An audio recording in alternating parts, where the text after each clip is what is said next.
opportunity to go exercising and have some fun.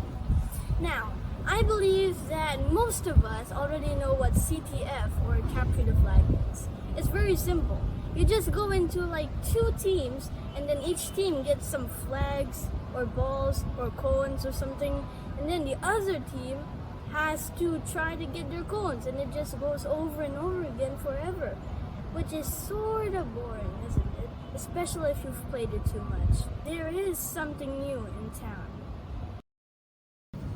First, each team needs 4 flags, or balls, or cones, or anything of the alternative. It needs to be easy to hold with one hand, so I'm just gonna go with these tennis balls. Next, you also need 1 small dice. It could be an actual dice, like this one, or it could also be a dice online, depending on the number of players you have in each team. And finally, you also need at least 3 people to play in each team. So there would be at least 6 people overall. Now, you might be asking why each team needs to have precisely 4 flags, or balls, or cones. Well, because there are 2 different types of flags. You have the yields and you also have the decoys. Now, it just makes the game harder if they look precisely the same, which is actually a good thing. Now, the difference between decoys and yields is that decoys are literally sort of like mines. So that means that any player who gets decoys would need to go out of the game immediately. Whereas for the yields, they are the things that you need to defend for your team. They are the things that throw the whole value, that hold the actual points. Now, each team has 3 essential players, 2 of whom are decided by this really funny little dice. Now, the first and most essential player is the Commandant, who organizes all operations and by far has a very expensive perk. They cannot be tagged for the first 3 times.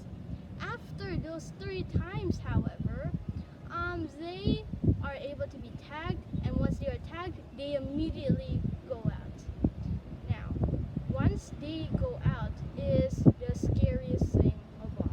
Every 5 minutes, 1 player from their team will also go away, which will also help shorten the playing time. Next, we also have the Chief of Diplomacy, who is the second in command and usually takes over once the Commandant is away, and they also play defensively. However, if the other team jailed one of your own team members, they are the ones to call for, because they could also ask for hostage exchanges.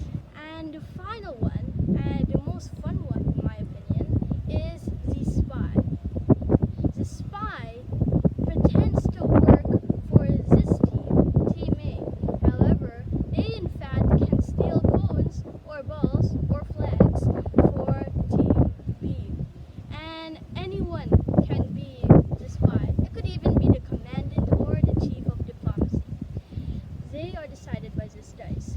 You could assign each player 1 number, and afterwards you just roll the dice and see which player comes up. For example, this is 6, which means that player 6 in Team A will be the spy. Then you could do it again. 3. Perhaps number 3 could also be the Commandant. So those are the players. Now, this tactical advanced CTF can be played with at least 3 players per team, which means 6 players over. But it can also work in any field, and literally with any formation, and also these little flags could be put anywhere, as long as it is at the back. For example, I could put this one over here. Now, these ones don't have to be like this. They could also be woof, woof, woof.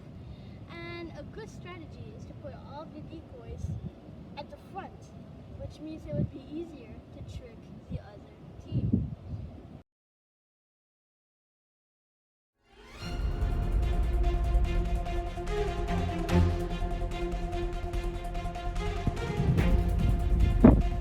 at the end of the field, and I got a flag. Wait, no, this is a decoy, which means that I am out of the game. I'm gonna keep it right there. But the other team also has the right to move it anywhere else. So say it's over here. But let's say that things turned out differently and I actually got a yellow. Let's say it's this one.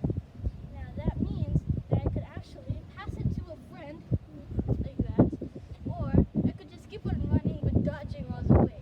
Because even if I already have a flag or a ball or a cone, I could still get tagged and go to jail. Now, let's say if I ran over here, but someone already tagged me, that means that I could go to jail. Let's say the jail is over here.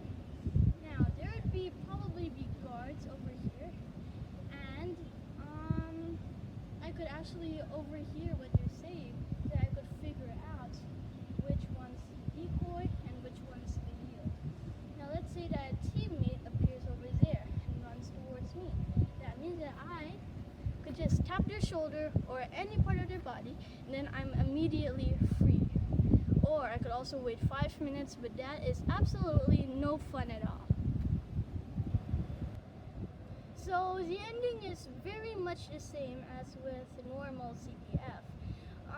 It goes on for like 15 minutes, and once those 15 minutes are done, we just count which team has the most flags, or cones, or balls.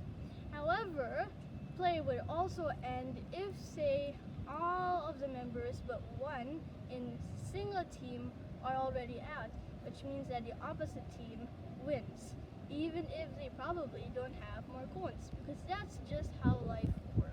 And hopefully this advanced and more tactical CTF would be able to make play more fun and hopefully also efficient. So, what are you waiting for? Just get your buddies